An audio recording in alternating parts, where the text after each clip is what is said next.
Good afternoon, everyone. Welcome today to the third meeting of the House State Government Committee. I call this meeting to order. Before we call the roll, I'm going to ask Representative Huff to please lead us in prayer, and then after that we will all stand and pledge allegiance to the flag. Representative Huff. Thank you, Mr. Chairman. Let's pray. Father, we thank you today for all of your blessings, and we ask you to give us wisdom and guidance as we go about the people's business here today. In Jesus' name, amen. Amen. Would you please join me today and pledge allegiance to the flag of the United States of America and to the republic for which it stands, one nation, under God, indivisible, with liberty and justice for all. Thank you very much. Madam Secretary, please call the roll at this time. Representative Decker. Representative Donworth. Here. Representative Gentry. Here. Representative Griffey. Here. Representative Hancock. Here. Representative Hodgson. Here. Representative Huff. Here. Representative Imes. Here. Representative Johnson. Here. Representative Lehman. Here. Representative Lewis. Here. Representative Maddox. Here. Representative Proctor. Present. Representative Tate. Here. Representative Thompson. Here. Representative Tipton. Here. Representative Williams. Here. Representative Whitten. Here. Vice Chair Raymer. Here. Chair Hale. Present. We do have a quorum today, and we're constituted to do business in this committee. Before we begin, Representative Griffey, I think, has a guest that he would like to introduce to us today. Go right ahead, Representative. Thank you, Mr. Chairman. Bullitt County is well represented in here today. I've got a couple guests I just wanted to briefly point out. I've got my dad, who's the Chief Financial Officer and Head of Economic Development for Bullitt County, with us today.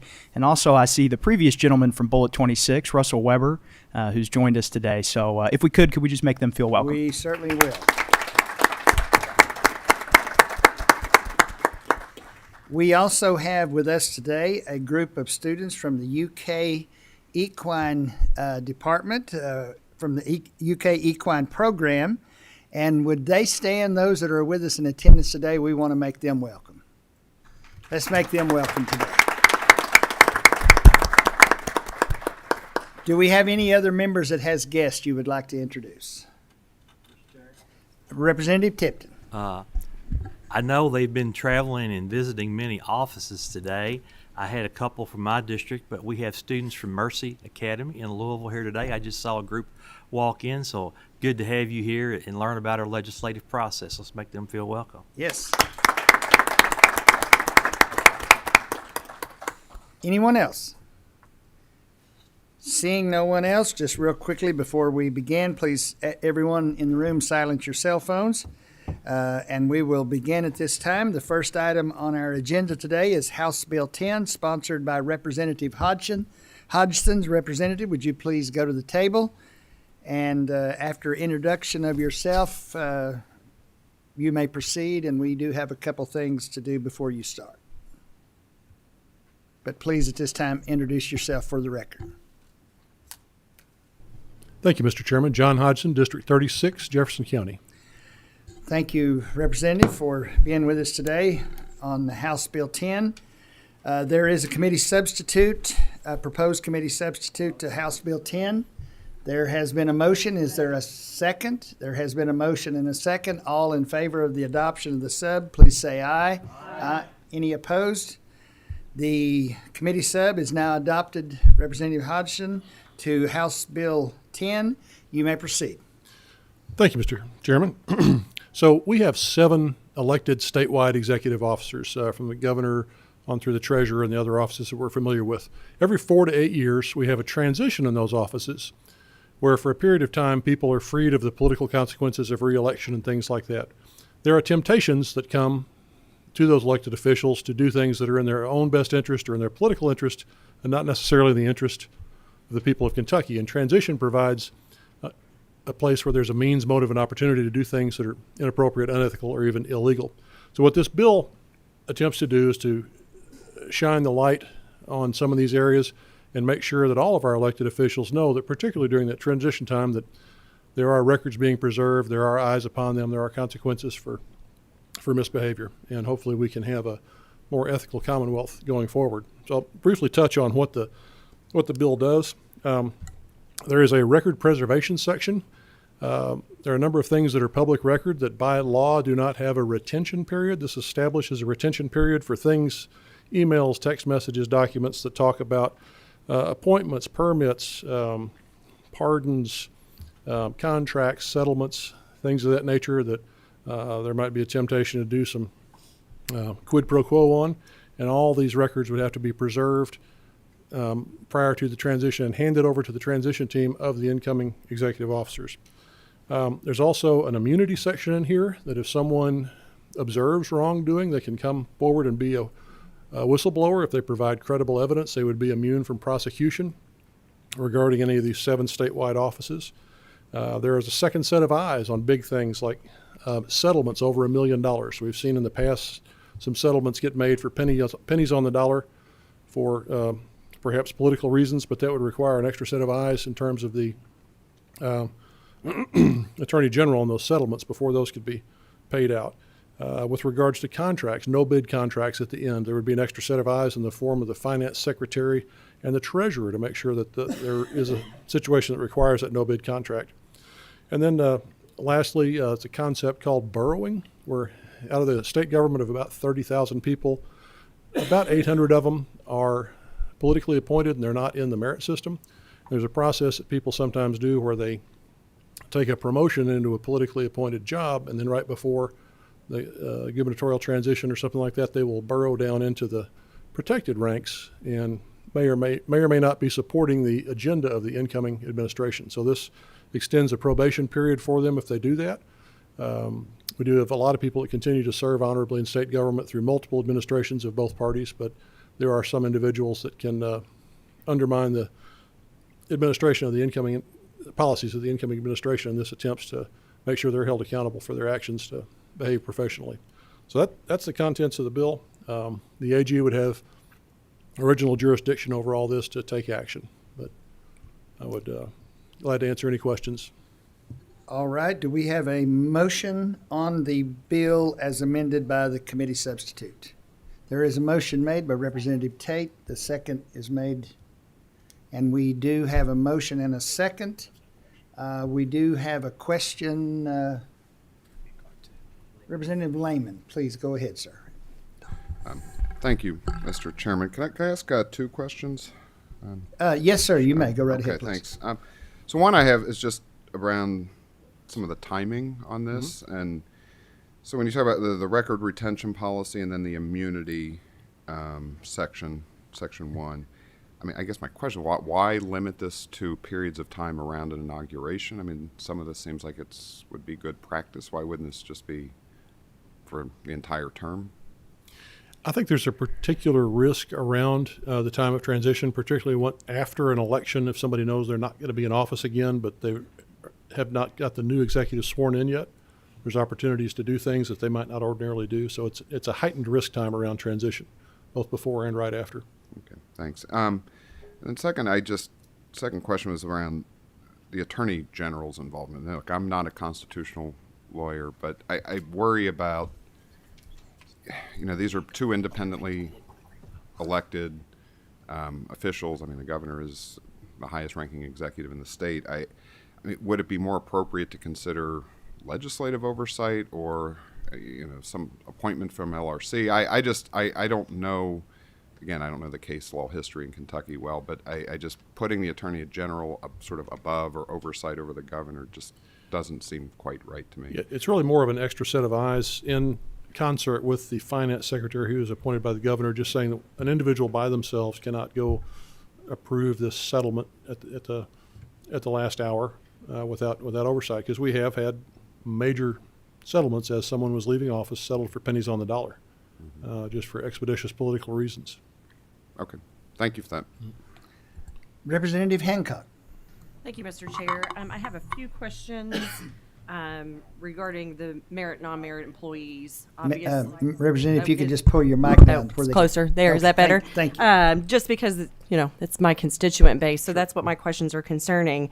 The first one is, what is the rationale for the 20-month probation period when all other merit jobs are 6 to 12 months? And what is the rationale for the 18-month look back? Okay, so people that have been in the merit system for many years may take a promotion to something that's division director or above that is in the non-merit or political appointee classification. As such, they are implementing the policies of the chief executive. We need to be loyal to those policies and so forth. What has happened for many years, many decades going back in Frankfurt, is some of those people when their chief executive loses election or terms out, they will drop back to the protections of a merit job right before somebody comes into office, and they take with them considerable influence and can, even though they might not have the positional influence, they still have the relationships and the knowledge, and they can work to subvert the policies of the incoming administration. And this is, that have been around Frankfurt for a while can probably point to a lot of times that's happened every time office has changed. So what this does, if someone has reverted to a merit position within 18 months of an inauguration, it makes their probation 24 months, so that would lapse 6 months into the new administration to see if someone is going to serve in that job in a neutral, honorable capacity, as most of them do, or if they're going to seek to undermine the policy of the incoming administration. And having that probation might help them make the best choice. Okay. A little follow-up. Yes, ma'am. So wouldn't this negatively impact, though, the agency subject matter experts from accepting those leadership roles when the administration comes in? I mean, wouldn't we want those folks to take that are subject matter experts? We do have a lot of long-serving people. In the previous administration that I was involved with in the transition in 2015, that governor kept about 50% of the political appointees of the previous administration in those jobs. And Just want to make sure that my folks are protected. Thank you. Mm-hmm. Representative Donworth. Thank you, Mr. Chairman. My question is about Section 1 here. With automatically, am I reading this correctly, that it would automatically grant immunity from criminal prosecution or ethics violations for anyone who is a whistleblower on somebody else?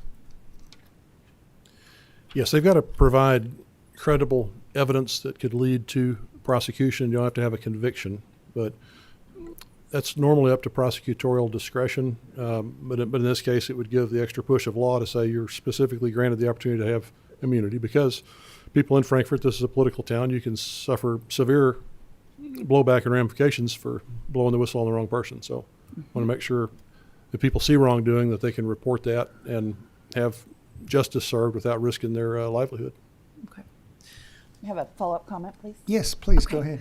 I think my concern about it is essentially every 2 out of every 4 years, we're saying that people would automatically receive immunity, even if they are the ones that are really doing the bad things, as long as they're pointing the finger to somebody else. My concern, while I think it is noble to be able to support, we want our whistleblowers to come forward in the event of something bad happening. My concern is that offering a blanket whistleblower protection, blanket immunity, rather than relying on the prosecutorial discretion. I think that's some of the things that we've seen at the national level, where people are issued blanket pardons or given immunity where they're not necessarily free of guilt. And I wouldn't want us to automatically excuse really bad behavior just because they offered evidence for something else. Well, to clarify, this is not a pardon. This is immunity from Immunity. prosecution if you bring forth credible evidence that can result in a conviction. It's not a pardon for something that you've already done. Then you're Correct. Yeah. Sorry. Agreed on that. But that's my concern about this bill is that we would potentially be granting immunity to people that really shouldn't have it. well. The intent is in most of the cases that they were one half of the transaction. Let's say they offered somebody, I want a license renewal and here's a $5,000 donation. Well, somebody had to take that $5,000 donation to make a crime happen. And the elected official is really the one who's in more trouble than the person who offered the Agreed. I just would like to see more prosecutorial discretion and their ability to make those decisions rather than saying one size fits all. Thank you. Representative Williams. Thank you, Mr. Chair. I appreciate the bill. And back in 2015, we had a chief executive sign a contract for $360 million. I think it's up to about $1.5 billion now. Yep. How would this legislation particularly affect a situation like that? Well, the thing you're referring to is probably one of the worst contracts Kentucky has signed in their history, and it was done at the last minute with a relative of a high-ranking cabinet official, signed, I think, in the last 24 hours. So hopefully the records preservation things, the whistleblower statute would perhaps make somebody think 2 or 3 or 4 times before they do something like that. But I think that particular contract was a P3. I don't know if it was a no bid, but it was a very limited bid situation. Yeah. So this would apply more eyes to it, I hope, in the future, because that was a terrible contract and plagues us to this day. Yeah. Okay. Thank you. Representative Tipton.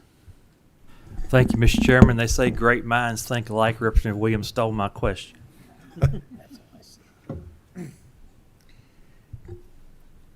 Representative Hodgson, I have just one question.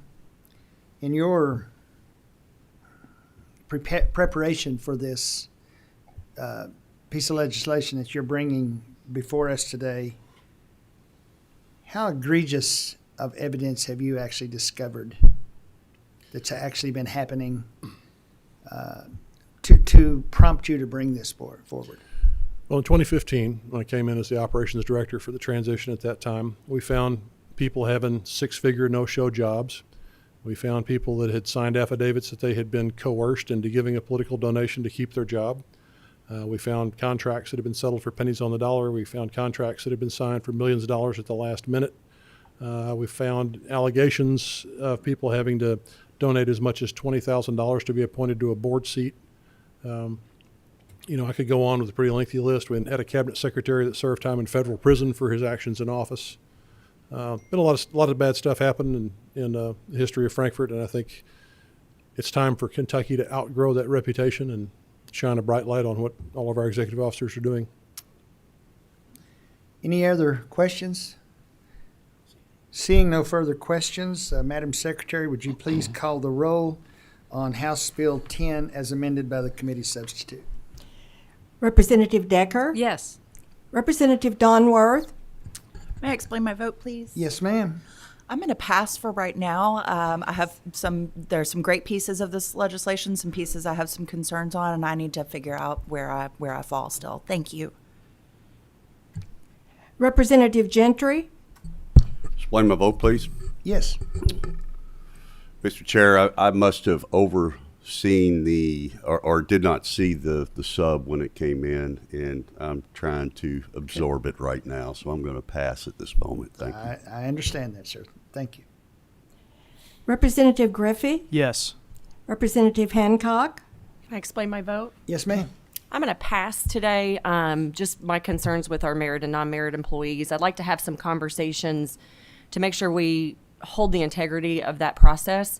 Because while there are some bad actors, there are mostly good actors up there that are doing the right thing for the Commonwealth. And I think we need to be respectful of those probation times and things that, it's a horrible time during transition for our state workers anyway because of the political implications. So I think that we maybe do some tweaks on that, and I appreciate the conversation.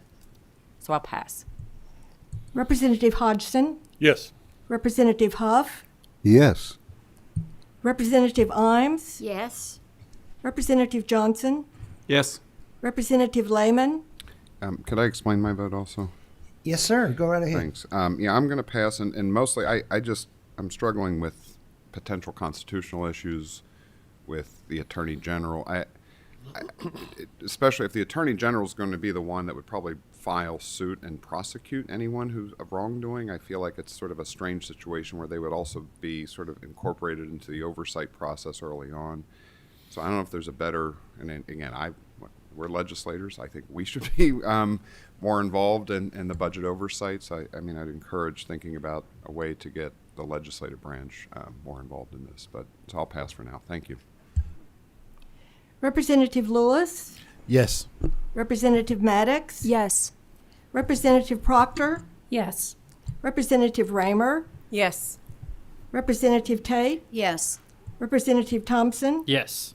Representative Tipton, Yes. Representative Williams, Yes. Representative Witten, Yes. Representative Hale. Yes.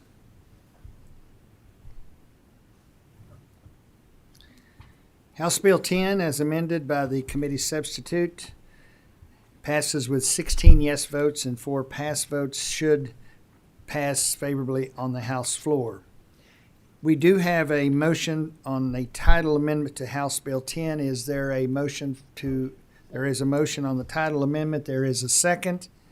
All in favor say aye. Aye. The title amendment to House Bill 10 is adopted. Thank you, Representative. Thank you, Mr. Chairman. Item number 2 today on our agenda is House Bill 456, sponsored by Representative Freeland. House Bill 456 is an act that relates to the state treasurer and unclaimed property. So Representative Freeland, if you will come to the table with your guest that we are all excited to see here with us today, a great friend of the legislature, and if both of you gentlemen will introduce yourselves, you may proceed. Thank you, Mr. Chairman. I'm Chris Freeland. Russell Weber, Deputy State Treasurer. Mr. Weber, thank you for being with us today. We're glad to see you back in the friendly confines. I'm glad to be here. Good to see everyone. Thank you, Representative Freeland, you may proceed. Thank you, Mr. Chairman, ladies and gentlemen. We're here to talk about House Bill 456. It's a simple bill, but a needed bill for the State Treasurer's Office. And it does essentially 2 things. And if it's okay, I'll let the State Treasurer's right-hand man, Mr. Russell Weber, who is excited to present a bill again in front of this body as a former member. I'll let him explain it. Thank you. It is good to be back, and it is good to come here with a policy measure that we think strengthens our office and the work that we're attempting to do. Unclaimed property is a huge part of the function that we perform in the Kentucky Treasurer's Office. We have returned to date about $88 million of Kentuckians' money. We remind folks that it is not the government giving them money, but we're returning their money to them.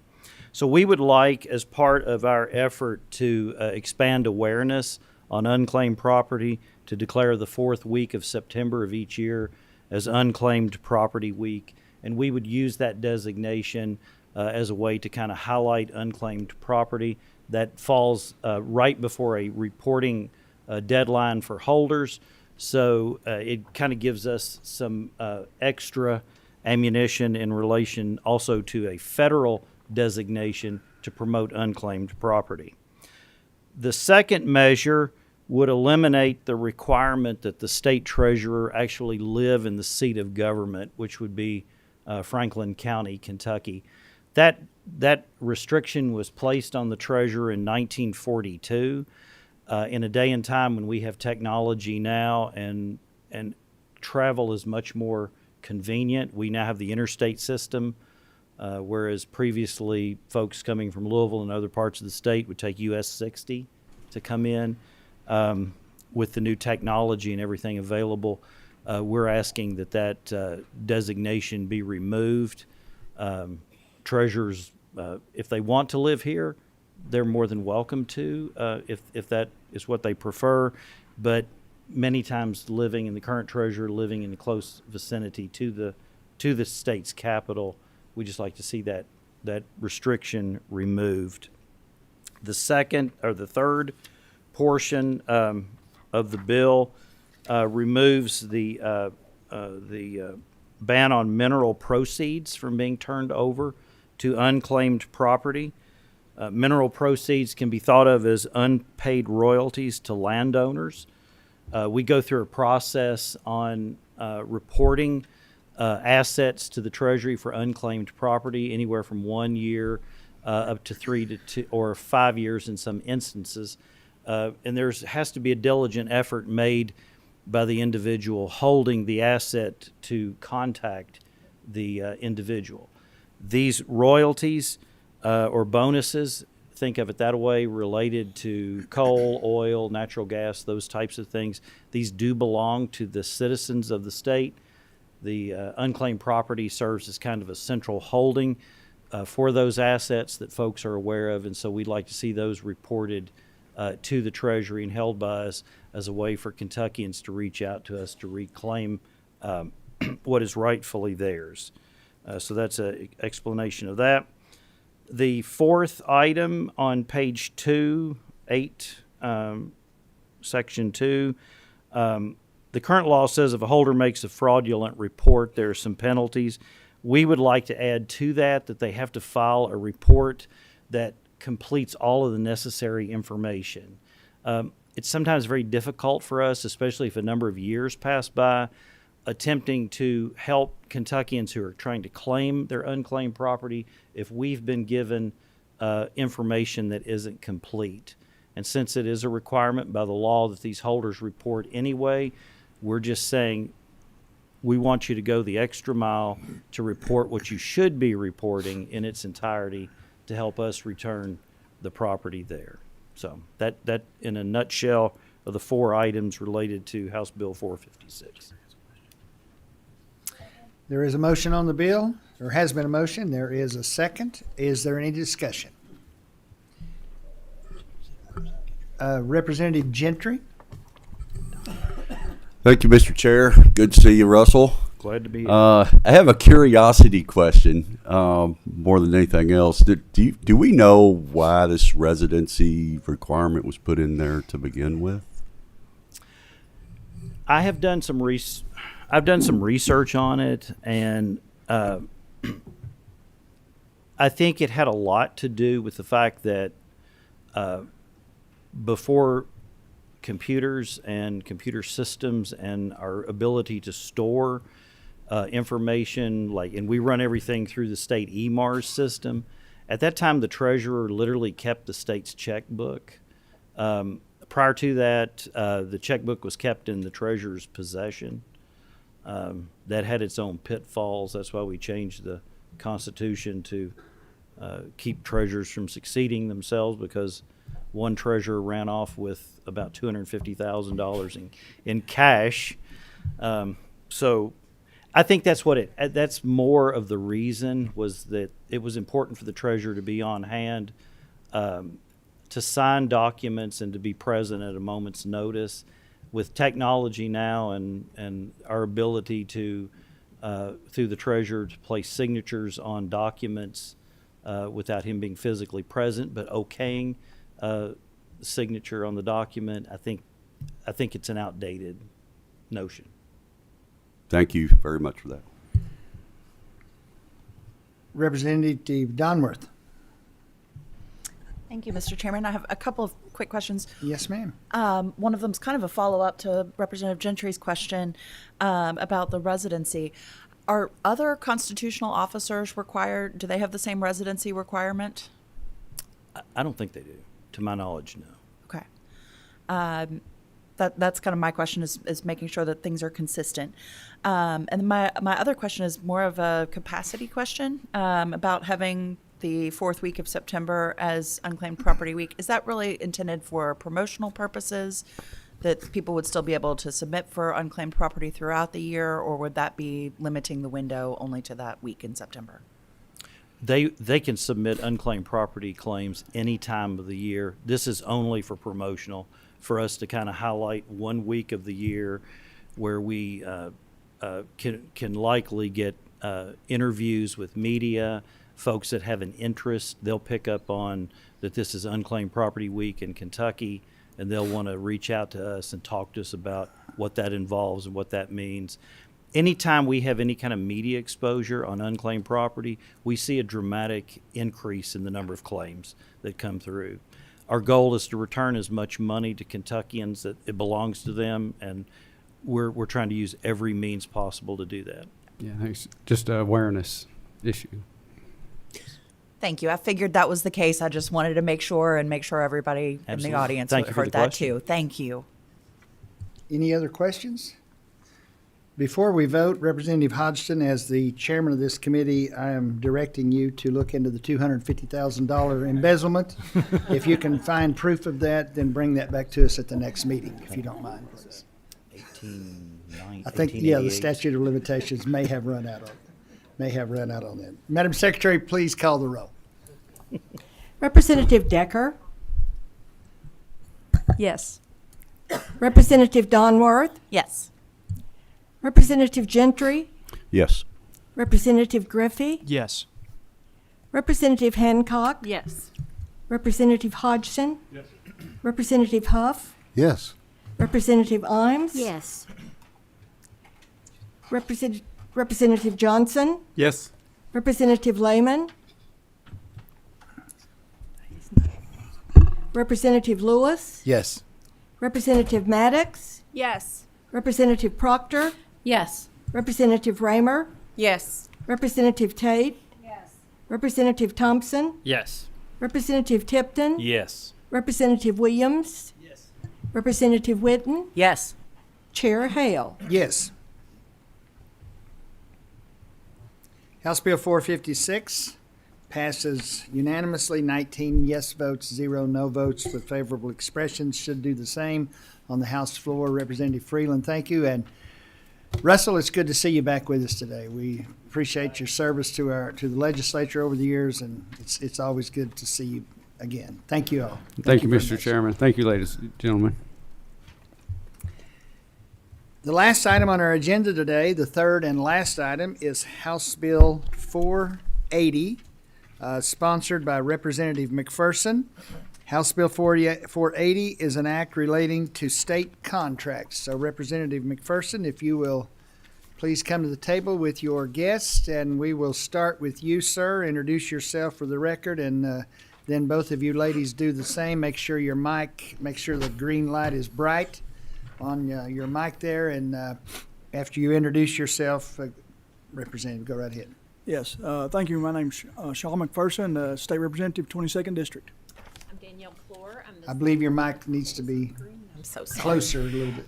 Danielle Clore. I'm the CEO of Kentucky Nonprofit Network. Mandy Marler, Baldwin Consulting with the Kentucky Nonprofit Network.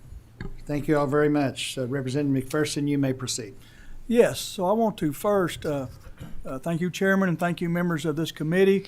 You may need to pull your mic just a little closer. Okay, let's try it now. How's that? That's good. Okay, I want to, again, thank you all. Thank you we passed this bill out. It may be very familiar with you. We passed this bill out of this committee last year. It was House Bill 622. This year it's House Bill 480. This is a contracts bill. What makes a good contract? A good contract is when both parties can sit down, neither under duress, and they can write down how they're going to operate and how they're going to proceed when money changes hands or when services changes hands. There's lots of good things in a contract. One of them is when you're going to get paid, who's going to pay penalties if you don't get paid, what kind of dispute resolutions you might have, and how you're going to determine how that is and on the time frame that dispute resolution would be done.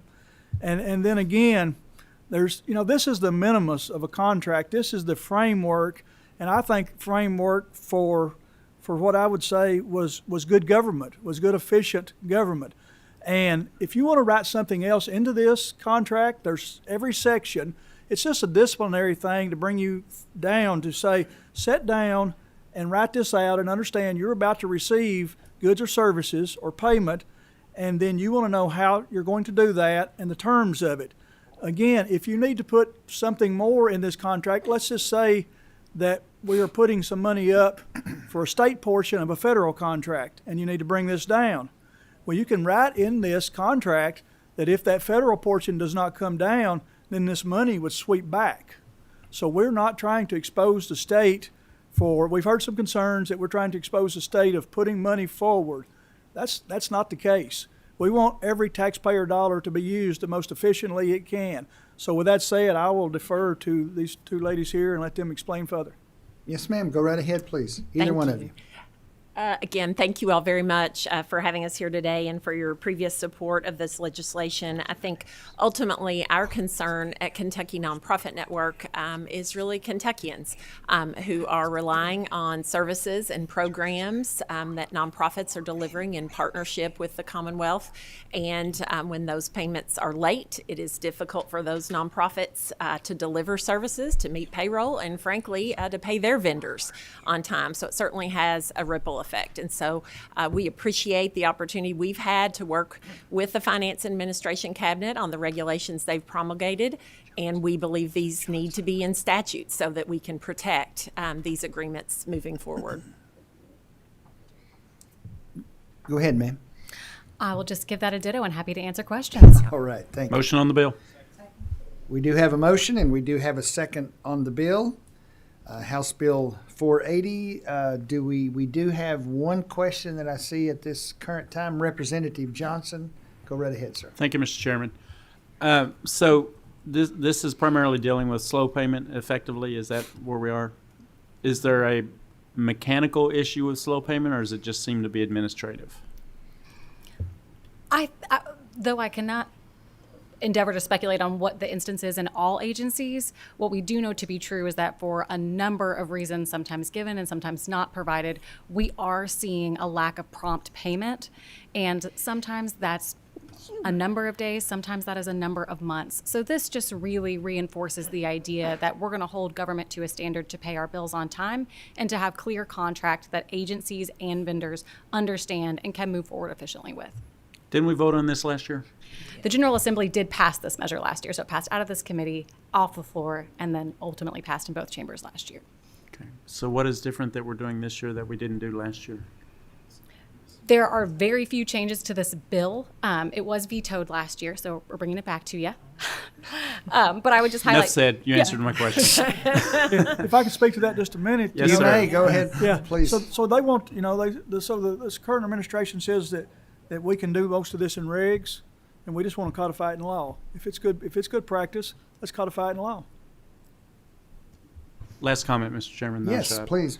Just because you can in regs doesn't mean it happens. Thank you, Mr. Chairman. Seeing no further questions or comments, we do have a motion and a second on House Bill 480. Madam Secretary, please call the roll at this time. Representative Decker, Yes. Representative Donworth, Yes. Representative Gentry, Yes. Representative Griffey, Yes. Representative Hancock, Yes. Representative Hodgson, Representative Huff, Yes. Representative Imes, Yes. Representative Johnson, Good bill. Yes. Representative Lehman, Representative Lewis, Yes. Representative Maddox, Yes. Representative Proctor, Yes. Representative Raymer, Yes. Representative Tate, Representative Thompson, Yes. Representative Tipton, Yes. Representative Williams, Yes. Representative Whitten, Yes. Chair Hale. Yes. House Bill 480 passes with 19 yes votes, 0 no votes, with favorable expressions. Should do the same on the House floor. Thank you, Representative McPherson, on a great bill here. Certainly, we definitely hope we can get this across the finish line. Thank you, ladies, for being with us today. Seeing no